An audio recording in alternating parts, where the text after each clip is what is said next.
വളരെയധികം സമയമെടുത്ത് കൂലങ്കഷമായ ചർച്ചകൾക്കൊടുവിലാണ് ഭരണപക്ഷം എമർജിംഗ് കേരളത്തിൽ ആരംഭിക്കാൻ തീരുമാനിക്കുന്നത്. നമ്മുടെ പഞ്ചായത്തിനെ സംബന്ധിച്ചിടത്തോളം ഇതൊരു ചരിത്ര ദിനമാണ്. ഒറ്റയടിക്ക് 1200 കോടി രൂപയുടെ വികസന പദ്ധതികളാണ് ഇവിടെ നടപ്പിലാകാൻ പോകുന്നത്.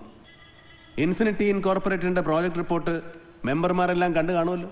പ്രസിഡന്റ് ഔദ്യോഗിക ഭാഷ മതിയാക്കാം. നമുക്ക് കാര്യത്തോടക്കം നെൽപ്പാടത്തോട്ടുള്ള കളി തീക്കളിയാ. രാജിച്ച് മറന്ന് നേരാ. ഒറ്റയടിക്ക് 100 ഏക്കറായി ഈ കമ്പനി നികത്താൻ പോകുന്നത്. പ്ലാച്ചിമടയിലെ കോള കമ്പനി പോലെ ഇതൊരു വലിയ പ്രശ്നമായി മാറും. നിർത്തിക്കേ. ഇത്രയും വലിയൊരു പദ്ധതി നടപ്പിലാവണമെങ്കിൽ നമ്മൾ അനുമതി കൊടുത്താൽ മാത്രം മതിയോ? നമ്മളിപ്പോ കൊടുക്കുന്ന എന്തുവാ? വെറും പ്രാഥമിക അംഗീകാരം. 25,000-ലേറെ തൊഴിലവസരങ്ങൾ വരും. പദ്ധതി നടപ്പിലായി കഴിഞ്ഞാൽ പുതിയ റോഡുകൾ വരും, കെട്ടിടങ്ങൾ വരും, ഷോപ്പിംഗ് മാളുകൾ, ഫ്ലാറ്റുകൾ, പഞ്ചായത്തിന്റെ സമഗ്ര വികസനം. ഇനി നമ്മുടെ കാര്യം. ഓരോരുത്തർക്കും 5 ലക്ഷം വീതം കിട്ടും. വൈകുന്നേരം പുതിയ അച്ഛനെ വീട്ടിലെത്തിക്കും. ഇപ്പൊ ഇറങ്ങിപ്പോയില്ലേ പ്രതിപക്ഷം? ഇതേ പങ്ക് അവർക്കും എത്തിക്കുന്നുണ്ട്. ഞങ്ങൾക്ക് ഓരോരുത്തർക്ക് 5 എന്ന് പറയുമ്പോ സത്യം പറ, മൊത്തം എന്തോ തടഞ്ഞു. അപ്പം തിന്നാ മതി രാരിച്ച, കുഴി എണ്ണണ്ട.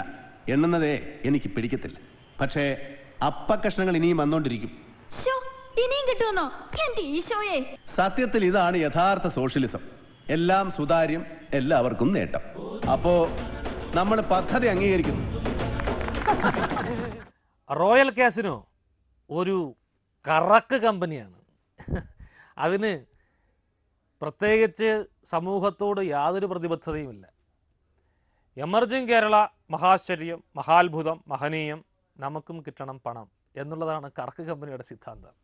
അടുത്ത ആഴ്ച വീണ്ടും കാണാം. അതുവരെ ഗുഡ് ബൈ.